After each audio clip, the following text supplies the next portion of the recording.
Salut, c'est Cédric, bienvenue dans mon bureau du midi. Encore une fois, on va être tranquille, tu le vois. Il n'y a pas grand monde, mais bon, c'est pas grave. Aujourd'hui, une petite séance pour les débutants, une séance d'initiation à l'ergomètre pour la faire avant qu'on monte en gamme, pour découvrir qu'est-ce que l'ergo, quel est cet objet de torture pour certains, de plaisir pour d'autres, et voir un petit peu les positions. Voilà, bon, ben, on va aller voir tout ça. Bon, nous voilà sur l'ergot. Je l'ai préparé, je me suis préparé. Donc pour faire de l'ergomètre, en général les rameurs, on a déjà une tenue qui est une combinaison, mais rien ne t'empêche pour toi de mettre un short, c'est mieux.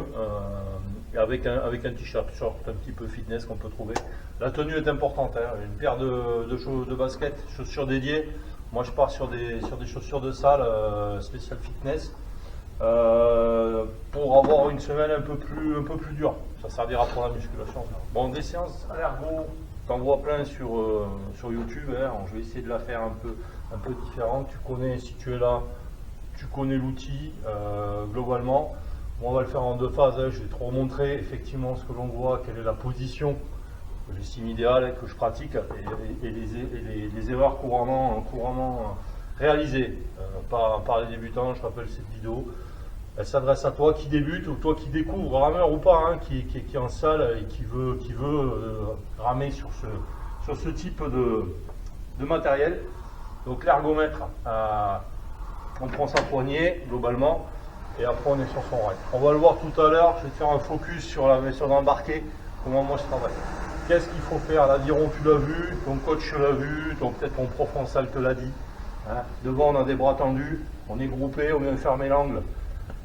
Tronc sur cuisse, on pousse sur les jambes, d'accord, on ouvre le tronc et on amène les bras. Ok, à partir de là, sur un ergo, on renvoie les bras. En bateau, tu appuierais, tu replacerais, mais là, en fait, pour gagner du temps, tu envoies les bras, hop, tu passes ton corps et tu viens rouler tout simplement. Voilà. Voilà, sur un ergomètre. Alors là, je suis un peu en robot un peu, hein. C'est voulu, c'est pour vous montrer les différences. L'angle est fermé, poussez, addition du dos, fermez les bras. Ok, sur des bras costauds. À partir du moment là, je tends les bras, je replace le corps et je roule. Ok, ça c'est le geste académique par excellence.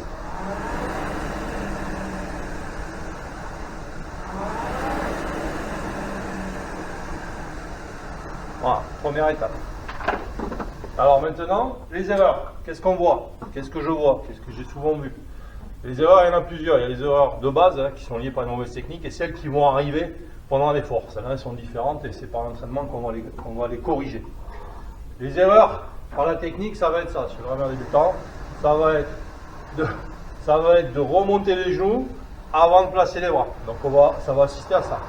Voilà, ça c'est le rameur de salle qui n'a pas été coaché, et globalement je vois pas mal dans mon bureau du midi. Donc en fait, c'est comme ça, avec un dos qui n'est pas placé, un cul qui est un siège qui est un peu vers l'avant. Donc j'exagère un peu, mais c'est pas loin de la vérité. Donc souvent c'est des cadences qui sont à 28-29, comme ça, les bras ne servent pas, il n'y a pas d'addition. Voilà. Okay. D'autres positions, on est un peu plus débrouillé, donc on passe, on a quand même un placement, par contre il est juste au niveau des genoux, et devant, hop. Voilà, ça vient en fait plonger, ça vient plonger, et ça vient ouvrir avec le corps.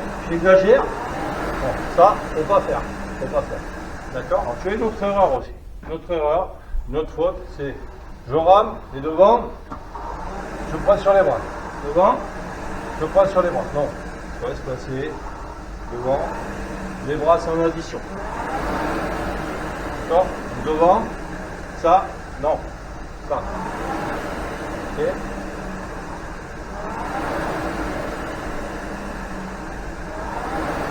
Et le plus important, je te l'ai dit sur l'ergomètre comme mon bateau, et je l'ai dit dans les précédents posts, c'est la souplesse. La souplesse est importante, donc c'est une donnée physique, physiologique, qui va te permettre en fait de pouvoir te placer correctement. La notion de placement dans toute activité physique, elle est importante, dans tous les sports. Et l'aviron n'y échappe pas. Le placement, c'est quoi? Le placement en aviron, c'est ça. À partir du moment où tu es placé comme ça, avec un dos gainé, un fil qui te tire un peu sur la tête, il faut penser aux danseurs. Danseurs, danseuses, sport de tête, port d'épaule. Je suis placé, mais là, mes chaînes, en fait, musculaires, elles vont pouvoir s'additionner normalement. Et ce placement-là te servira en aviron. Alors quand tu débutes, il ne faut pas aller vite, il faut chercher ce placement. Ce placement, je me grandis. Voilà, je ne cherche pas à forcer. Voilà, pour travailler mon inversion. Là, mon dos est en soutien. Je n'ai pas le dos qui... Non, ça tu ne fais pas. Le dos, il tient. Là, ce qu'on appelle ça le jump seul. Si tu vois, ma ligne de corps ne bouge pas. Et si j'arrête le coup, mes mains sont à mi-tibia. Mon dos est placé, mon corps est placé. D'accord? Ça, c'est le jump seul. Voilà, sur l'ergomètre, tu peux le faire sans problème. En bateau, c'est un peu plus compliqué. Alors, autre éducatif qu'on va voir, du coup, le jambe dos. On a vu le jambe seul, je le refais. Jambe seule, maintenant le jambe dos. C'est la même chose, sauf que quand les jambes arrivent à peu près sur le dernier tiers de poussée, le dos additionne. Donc je suis jambe, dos. Et c'est ça qui va accélérer ton mouvement et qui va additionner ta roue. Donc tu grandis, tu es placé, jambe, dos, sans chercher à forcer. C'est juste jambe, dos. Juste à placer. Ok? Donc entraîne-toi, quand tu es sur ton ergomètre, jambe dos. Jambe seule. Jambe dos. Donc au début un peu robot, hein, c'est voulu. Après on verra les subtilités pour pouvoir ce qu'on appelle ramer rond sur un ergomètre. Bon, on a vu jambe seule, on a vu le jambe dos. Maintenant on va voir un petit peu la fin de cours. Bon, ça va, c'est l'une des plus simples à faire. Hein. Donc quand j'ai terminé sur ma propulsion, donc je le refais jambe seule. Jambe dos, on appelle jambe tronc bras. Jambe tronc bras. Ok, donc là, tenue et les bras qui viennent en soutien. Je replace. Jambe tronc bras. Je replace. Jambe tronc bras. Ok. Et là, petit à petit, j'ai ma poussée qui est correcte. Comme ma poussée est la résultante du placement, le placement c'est à l'inverse, c'est bras, tronc, jambe. Facile. Bras, tronc, jambe. Voilà. À partir du moment où tu fais ça, petit à petit tu délies.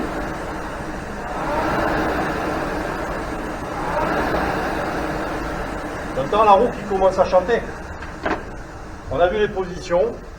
On a vu les 3 positions que je t'ai données, qui sont les 3 positions du rameur. Tu es débutant, tout le monde peut y arriver. Ok? Je vais te faire maintenant la caméra embarquée. On est sur l'ergo, on va commencer sa séance. D'accord? Donc sur l'ergomètre, c'est comme en bateau, tu as des réglages. Les réglages, d'abord, ça commence par la planche de pied. Ok? Sur l'ergomètre, là, c'est simple, on voit qu'il y a des trous. Plus on a des petits pieds, hein, et plus on va monter, en fait, pour pouvoir se reprendre sur la platine, plus on a des grands panards, hein, et plus on va aller sur le 5. En général, je règle sur 5. Tu essayes de régler là où ça te correspond le mieux, d'accord, pour être bien. Le but du jeu, c'est qu'une fois que tu as mis, en fait, tes pieds à l'intérieur, d'accord, qu'ils soient bien, en fait, pris au niveau, sur la base du cou, avant, quand même, il ne faut pas que tu aies la sangle sur les orteils, en fait, d'accord, pour être bien. Voilà, ça, c'est le premier point. Voilà, donc là, tu as réglé ta planche de pied, entre guillemets, sur l'ergomètre, et tu vas un peu rouler pour voir effectivement si tu te sens bien. Ça, c'est le premier point. Un autre point, maintenant qu'on a réglé notre planche de pied, on va régler en fait ce qu'on appelle la résistance du rameur, ce qu'on appelle le drag factor, au moyen en fait des volets qui sont sur le côté. D'accord? Tu le vois, l'ergomètre, il a des volets. Hein, et souvent dans les salles, en fait, on va retrouver ce volet sur 10. Bon, on peut le mettre sur 10 pour des exercices, des thématiques bien particulières. Il faut savoir que le volet 10, c'est le volet le plus dur, et le volet 1, c'est le volet le plus facile. C'est un petit peu comme en vélo. Quand tu es en vélo, en fait, tu ne t'arrêtes pas tout le temps sur le grand plateau pour ceux qui roulent. Tu as l'image, tu descends sur tes pignons. Mais c'est un petit peu pareil. Ça se règle. Ça se règle comment? Sur les nouveaux appareils, en fait, il te faut cliquer sur option, ce qu'on appelle le facteur de résistance. facteur de résistance, il est déterminé un petit peu en fonction de l'ouverture du volet. Donc tu vas chercher, bon, si tu es débutant, en fonction de ton physique, un ressenti. Moi j'ai un facteur de résistance, je travaille à 140. Donc j'essaye, en fait tu vas donner 3 coups d'aviron et il va se régler ce qu'on appelle le drag factor. Là il va se régler. Et là si je monte un petit peu, clac, bon, cet ergomètre est neuf, tu vas voir que le drag factor va être un peu plus haut. Voilà, 141. Voilà.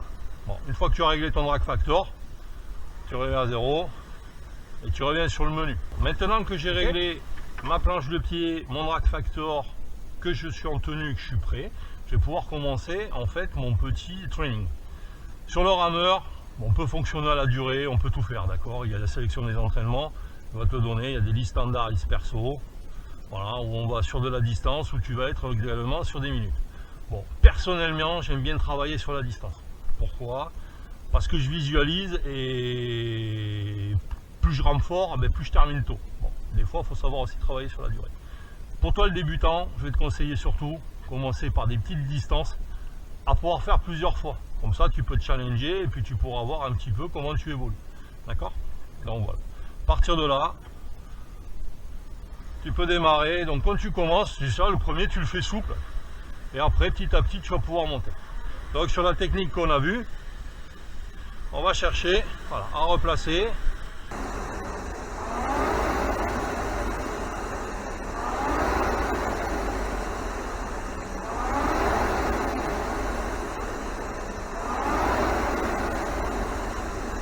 Ah, on va voir sur un autre angle. J'ai des gros moyens en prod, hein, en termes de cam. Ouais, tu verras le retour, donc programmé, je t'ai expliqué. Ce qui est important toujours, je te l'ai dit, c'est ce placement. Et là, naturellement, tu grandis. Si c'est trop dur, voilà. Bon, moi j'ai pas envie, je le mets volet 1, je reste juste en fait. Quelque chose de très gainé, très léger. Surtout je place. Les épaules basses, tu vois, je suis pas comme ça là. Ça par contre c'est important, ça je peux pas le faire pour toi. Quand je peux te le dire, ton coach en club il peut te le dire, ton coach dans ta salle il doit te le dire. D'accord? Donc le boulot des coachs, c'est de vous le replacer. Et après une fois que tu l'auras, voilà, si tu sens que tu perds, que tu commences à t'affaisser, ah mais non parce que c'est dur, ok, je reprends, hop, et je reprends. Parce que ça en bateau, ça sera plus bordel. Voilà. Et après, voilà, volet 1, ça va souffler un peu, tu peux t'amuser à lancer. Et à trouver une économie gestuelle. D'accord? Voilà. J'espère que ça t'a plu, ce petit post. J'ai donné les éléments. Je règle ma planche de pied, de l'ergomètre. Je règle mon drag. D'accord? Ici. Après, je fais des petites séances et je monte progressivement. Et je les conserve en mémoire pour savoir si je progresse, pour voir comment je progresse. D'accord? Voilà. Après, je transfère en bateau cette position. Et surtout, n'oublie pas, un ergo sur l'eau, ça coule.